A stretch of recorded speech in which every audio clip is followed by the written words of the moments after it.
안녕하세요. 국민의힘 청년최고위원회 했던 장해찬입니다. 다시 인사드리겠습니다. 안녕하세요. 네, 제가 사실 서울에서 차를 한 5시간 정도 타고 왔는데요.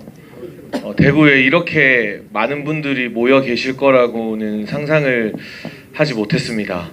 근데 이렇게 많은 분들이 함께 계신 모습만 봐도 가슴이 찡하고 좀 다시 힘을 내야겠다, 용기를 내야겠다라는 마음이 드는 것 같습니다. 제가 오늘 강의 시간도 많이 지나고 해서 짧게 할 건데요. 강의라기보다는 이야기인데, 윤석열 정부가 어떤 보수의 가치를 지키고 있는지 말씀드리기 전에 오늘 이 자리에 오니까 이분들에 대해서 제가 이야기를 안 할 수가 없어요. 먼저 박근혜 전 대통령께서 가장 어려울 때 곁을 지켰던 도태우 변호사님이 있고, 또 우리 동양대 최성해 총장님은 사사로운 인연이 아니라 진실을 지키다가 참 많은 고초를 겪으셨죠. 또 우리 이래진 대표님, 서해 피살 공무원의 유족인 이래진 대표님 같은 경우도 지난 정부부터 그 억울한 동생의 죽음의 진실을 알리기 위해서 정말 한국뿐만이 아니라 세계를 누비며 목이 터져라 싸우고 있습니다. 또 우리 홍석준 의원님 같은 경우는 과방위에서 민주당이 방송 장악한 그 뿌리 깊은 적폐가 저희가 정권 교체했다고 바로 안 뽑히더라고요. 아직도 MBC나 JTBC나 하는 꼬라지들을 보고 있으면 가관이잖아요. 그리고 과방위에서 가장 열심히 싸웠던 홍석준 의원님도 계시고, 이 자리에 없지만 저와 총선 기간 내내 함께했던 이재명, 김혜경의 그 경기도 법인카드를 제보한 공익제보자 조명현 씨도 있고, 저도 나름 윤석열 정부가 어려울 때 방송에서 온갖 정말 험한 꼴 보면서 열심히 싸웠는데, 한편으로는 이런 생각이 들어요. 왜 이렇게 열심히 싸우고 고생하고 진실을 알리기 위해서 몸을 내던진 사람들은 이렇게 어려움에 처해 있고, 대선 때 정권 교체할 때 이 정부가 어려울 때 쌀 한 톨 보탠 적 없는 사람들은 떵떵거리면서 뭐가 되겠다 나서고 있고, 민주당을 보면 그 사법 리스크를 주렁주렁 달고 있는 이재명이 여전히 득세하고, 이재명을 아버지로 추앙하는 사람들이 최고위원하고 국회의원하고, 심지어 조국도 자기 당을 만들어서 국회의원을 하고 당대표를 한 번 더 한다고 해요. 대법원 선고만 나오면 이제 징역 2년이 확정될 조국마저도.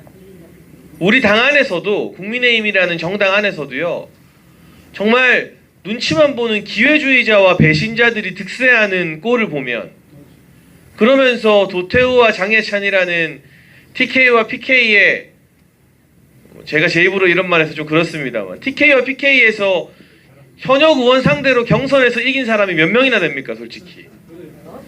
그 도태우와 장해찬을 말도 안 되는 이유로 날려버리고 이 기회주의와 배신자들이 득세하고, 과방위에서 죽어라 싸웠던 홍석준 의원에게 경선 기회도 안 주면 앞으로 누가 과방위에 가서 민주당의 저 최민희니 뭐니 하는 사람들이랑 싸우겠습니까? 제가 얼마 전에 충격적인 뉴스를 기사로 봤어요. 지금 국민의힘의 22대 의원들이 가장 기피하는 상임위가 과방위라고 합니다.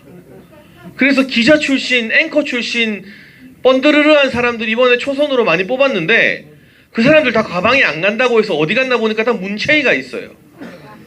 그 문체위가 나쁜 상임이라는 게 아니라 별로 싸울 일이 없죠. 거기는 문화예술, 체육, 관광 이야기하니까 피 터지게 민주당이랑 싸울 일이 없죠.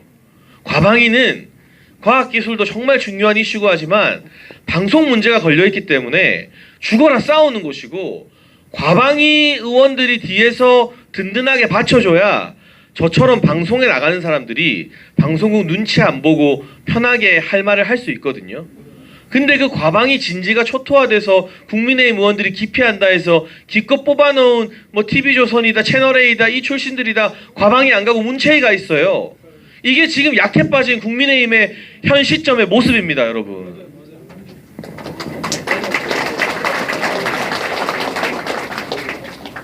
근데 이렇게 제가 좀 힘 빠진 이야기를 했지만 제가 그 목사님 아들이거든요. 그래서 남들보다는 성경책을 조금 더 읽는 편이긴 한데 지금 이 불의한 자들이 득세하는 것 같아도 민주당의 이재명이나 조국혁신당의 조국이나 이런 사람들이 잠시 잠깐 득세하는 것 같고 우리 보수와 국민의힘에서도 제가 앞서 언급한 정말 못 빠지게 고생한 사람들은 힘든 처지고 기회주의자들과 배신자들이 당대표도 되고 뭐 최고위원도 하고 득세할 것 같아도 저는 결국에는 역사의 흐름대로 불의가 패망하고 정의가 다시 승리할 거라고 생각합니다. 그 길에 여기 대구에 가득 채워주신 여러분들께서 함께 해주셔야만 도태우 변호사나 제가 또 최성해 총장님이나 우리 홍석준 의원님이나 이래진 대표님 같은 사람이 쓰러지지 않고 버틸 수 있습니다.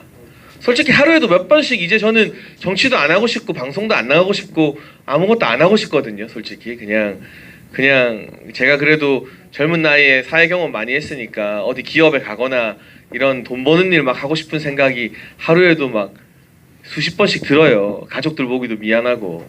아까 입구에 우리 도태우 변호사님 사모님 계셨는데 어떤 마음일까 생각하면 제가 괜히 마음이 찡해지고, 그런데 이 대구에 이렇게 모여 계시는 분들 때문에 한 번 더 힘을 내서 아닌 건 아니다라고 말하고 저희가 목소리를 낼 수 있는 겁니다. 계속 함께 해주시겠습니까?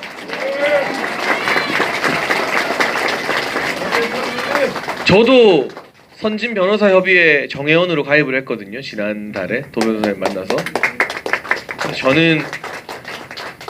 저도 후원 얼마 안 합니다. 네, 선거 때 돈 거하게 다 날려가지고. 네. 그치만 X보다 우리가 함께 한다는 그 마음, 한 달에 1,000원이라도 함께 한다는 그 마음이 저는 중요하다고 생각을 하고요. 윤석열 정부가 정말 뚝심 있게 보수의 가치를 많이 지키고 있습니다. 저는 이명박 전 대통령님도 박근혜 전 대통령님도 존경하지만 그 두 분도 사실 민노총이라는 거대한 이 폭력적인 세력과는 전면전을 불사하진 않았거든요. 왜냐하면 너무 피곤해지니까. 그런데 민노총의 불법 파업이나 폭력 시위, 특히 건설 노조에 자기들이 공사장 일도 안 하면서 무슨 깡패들이 상납금 받는 것처럼 이렇게 상납금 받는 문화를 뿌리 뽑은 최초의 대통령이 누굽니까? 윤석열 대통령입니다.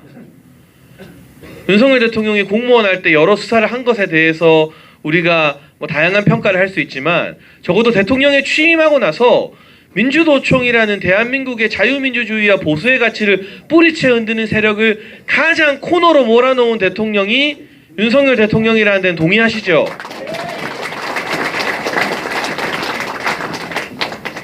그래서 우리가 뉴스를 보면 정말 뭐 이재명 때문에 조국 때문에 속 시끄럽지만 민노총이 파업한다는 뉴스를 이렇게 오랫동안 안 보고 그냥 넘어간 적이 또 있어요? 별로 없죠?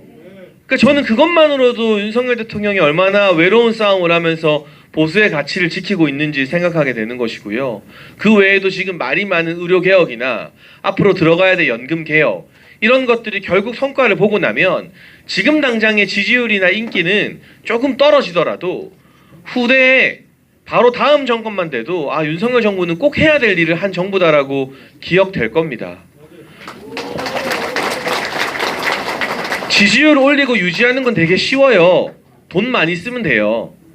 여기 계신 분들 통장에 한 달에 한 20만 원, 30만 원 재난지원금이다, 뭐 긴급경제지원금이다, 이재명이 25만 원씩 주자고 하잖아요. 저도 옛날 코로나 때 받았는데 아, 이거 아닌 것 같은데 하면서도 기분이 나쁘진 않더라고요. 근데 그 돈 어디다 썼는지는 기억도 안 나는데 그러면 인기 올라가고 지지율 유지되죠. 근데 그러면 나라가 망하고 저희 세대와 저보다 어린 미래 세대가 가난한 나라에서 살아야 되는 거잖아요. 그러니까 인기가 없어도 당장 지지율이 떨어져도 의료개혁, 연금개혁, 불법 노조개혁 해내고 있는 보수의 가치를 지키고 있는 윤석열 정부입니다. 그런데 이 정부의 힘이 되어주기 위해서, 혼자 외로운 길 가는 윤석열 대통령 힘이 되어주기 위해서 제가 최고위원도 했지만 국민의힘이라는 울타리는 너무 낡고 약합니다. 언제든지 부러져요. 그래서 국민의힘을 좋은 정당으로 만들고 강한 정당으로 만든 것도 중요하지만 외곽에서 자발적으로 모인 시민들이 보수의 가치를 지키고 국민의힘이 또 배신하려고 할 때, 또 기회주의적으로 눈치 살살 볼 때 기껏 정권 교체해놨더니 뭐 김경률을 금감원장 시킨다고 하질 않나, 뭐 진중권 교수한테 총선 끝나자마자 제일 미안하다고 반성문을 보내질 않나, 이런 모습을 보일 때 이 외곽에서 모인 우리 애국 시민 여러분이 보수의 가치를 함께 지켜줘야 국민의힘이라는 울타리도 정신 차리고 더 단단해지는 겁니다. 동의하시죠?